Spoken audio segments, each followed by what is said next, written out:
Wir kommen heute bereits zum krönenden Abschluss, möchte ich bald sagen, von unserer Serie The Chosen. Wir haben jetzt 12 Personen gehört, die haben geredet über die Serie, auf verschiedenste Art und Weise sich haben berühren und auf die Reise mitnehmen. Und jemand, der da auch sehr in das eingeklinkt ist Sabrina Ciliberti, wo wir jetzt heute noch ein bisschen ihre Geschichte werden vernehmen mit The Chosen. Und die hat eben mit diesen Kärtchen auch ein bisschen zu tun.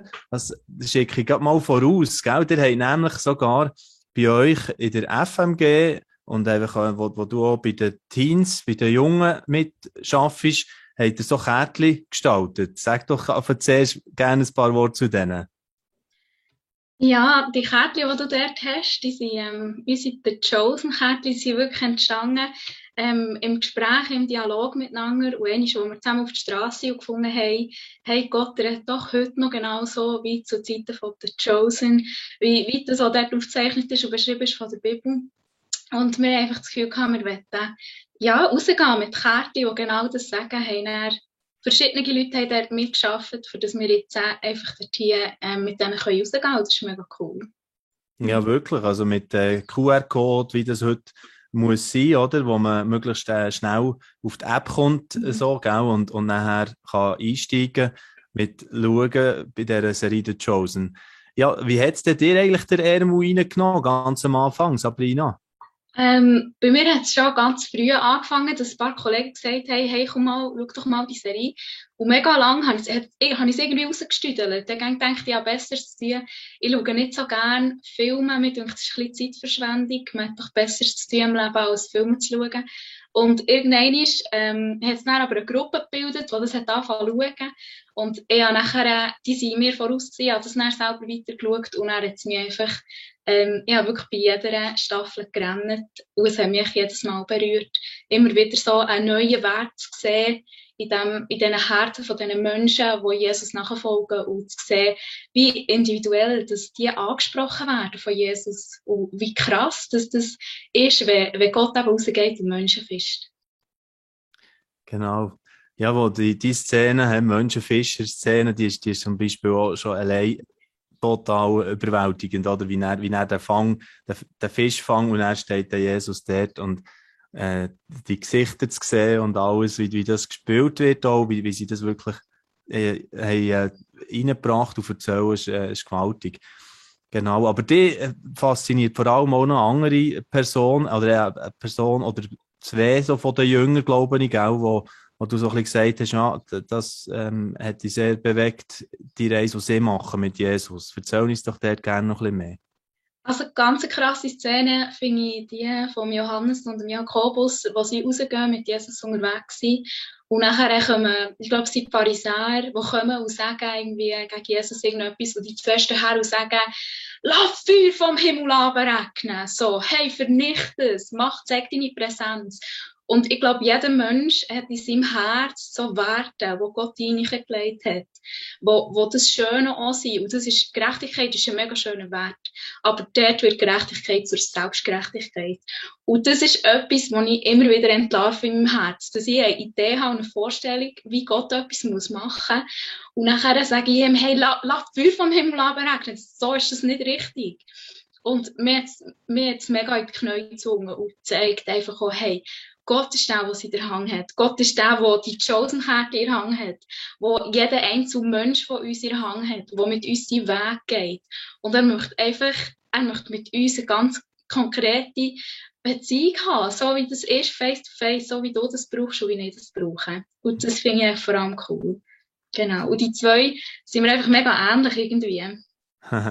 Ja, und in dieser Szene ist ja dann schön, wenn man den Dialog mitverfolgt oder so das Gespräch, das die dann haben. Und dann stellt ja Jesus so eine Frage zu und dann tut sich irgendwie die Atmosphäre völlig verändern, doch, gell? Am Schluss sagen sie, oder sagt Jesus ihnen dann, wollt ihr immer noch, dass jetzt Feuer vom Himmel sollte gehen, Ja. ja, gell? Und es hat sich komplett irgendwie in ihrem Herz schon etwas wieder verändert. Das ist, was eben viel passiert, wenn sie dann dem Jesus begegnen. Was ja heute noch so ist, wenn wir Jesus begegnen, oder? Und dann, tja, verändert sich alles. Genau.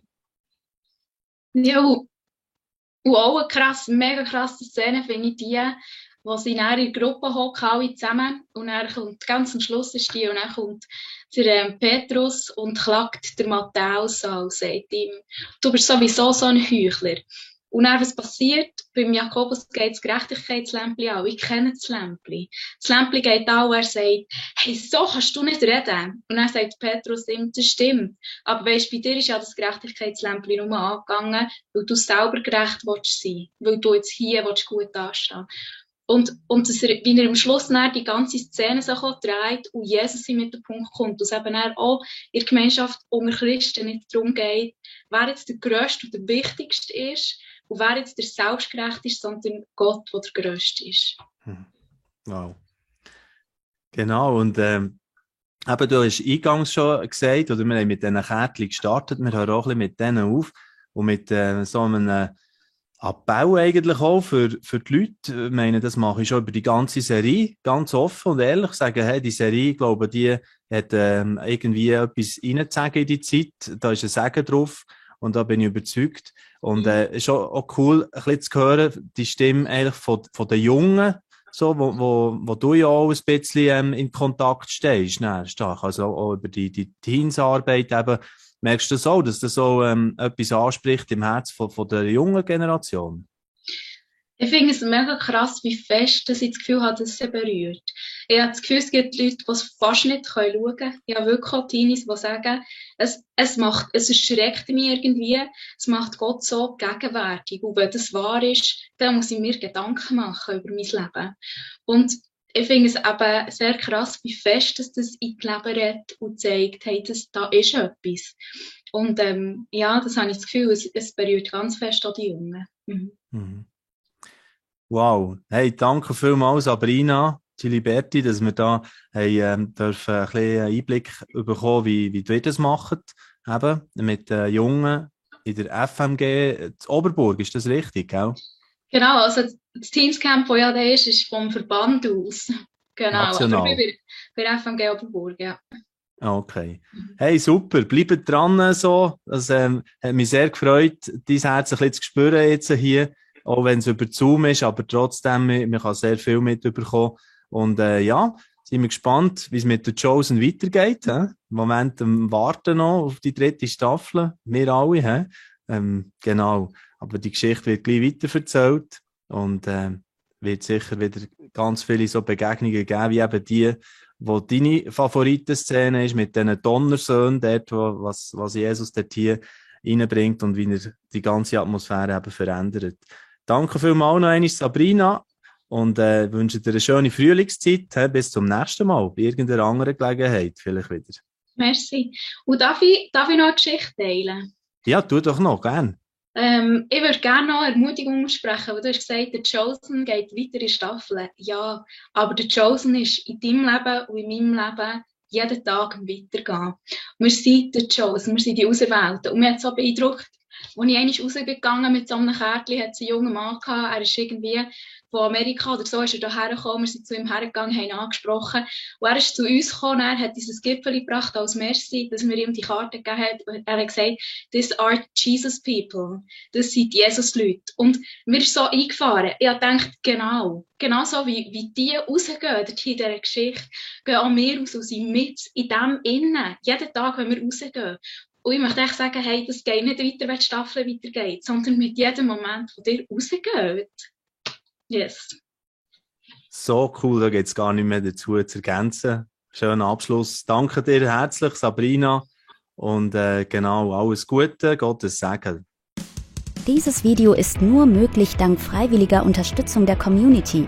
Unser Ziel ist es, täglich ein neues Video zu veröffentlichen.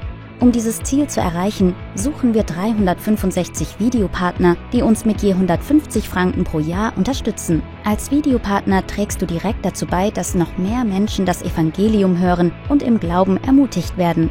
Melde dich jetzt als Videopartner an unter www.livenet.ch/Videopartner.